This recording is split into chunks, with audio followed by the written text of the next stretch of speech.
سعد الله صباحكم بكل خير، وده اليوم السابع من يوميات رمضان. النهارده اليوم الثامن من يوميات رمضان. بس كده خلصنا حلقه يا جدعان. قولوا لي ايه رايكم في الحلقه، حلوه ولا مش حلوه؟ النهارده اليوم التاسع من يوميات رمضان، وكل سنه وانتم طيبين. ايوه انا عارف في يومين فاتوني بس عادي، تحت التليفون كانت عندي مليانه. بس يلا نبتدي من جديد. النهارده رايحين اول اعلان لاحمد، رايحين عشان يقيسوا اللبس عشان التصوير بكره. فيلا بينا هنشوف هنعمل ايه. والنهارده يوم مختلف شويه. لسه وجع انت لسه بتفوق يا عمر.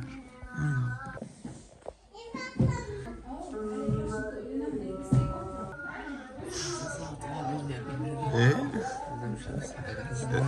ارجع ورا. سوبر ماريو حرفيا انت كده ماريو بجد، او بتاع ايس كريم. هم السوريين كده على فكره، شبه السوريين. واحد شاورما معلم.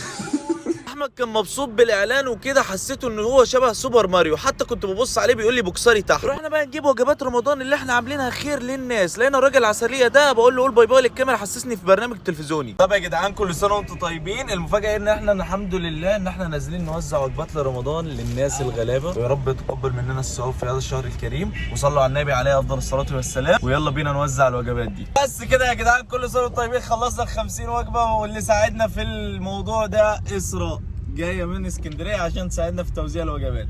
وكل سنه وانتم طيبين. الازاز كان هيتخلع يا جدعان. انا جريت انا جريت والله العظيم. ربنا يرزق كل محتاج يا رب العالمين، ويشفي كل مريض. دوري بالشفا انا كمان. اسعد الله مساكم بكل خير. ادينا وصلنا التمرين يا باشا، بس انا حرفيا انا ميت. تسيبوني نايم هنا بقى باقي نص ساعه التمرين، الحق اريح النص ساعه. شوفوا مين جه يا جدعان. خش في لحمك اخويا خش. ده الواطي. ستايلات يا جماعه، ستايلات يا باشا. فين ده الواطي؟ لا يا شيخ انت تمسك وداني بتقول لي حلقات. يوسف هنشوف الفزاليك، تيم الفزاليك هيعملوا ايه. يلا يا كابتن يوسف.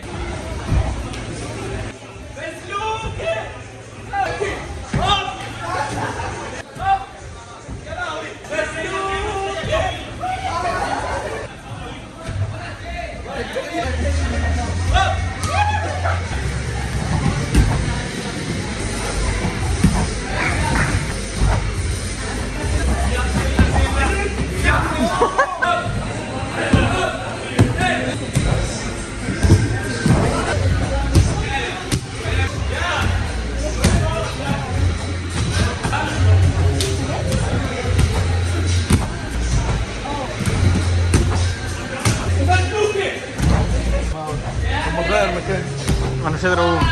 تيم الفازلين.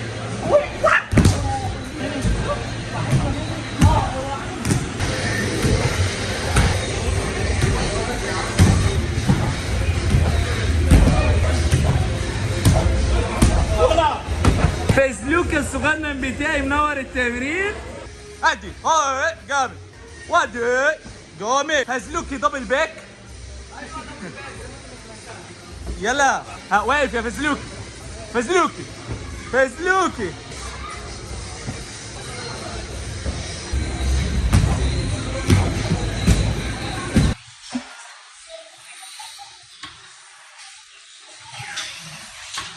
هيتمرنوا ميتين. بصوا كابتن احمد، كابتن احمد، كابتن احمد. ايوه افوقيه يا ولد، افوقيه يا ولد. علقنا الزينة وانتو ايه الاخبار؟ الصواريخ عندي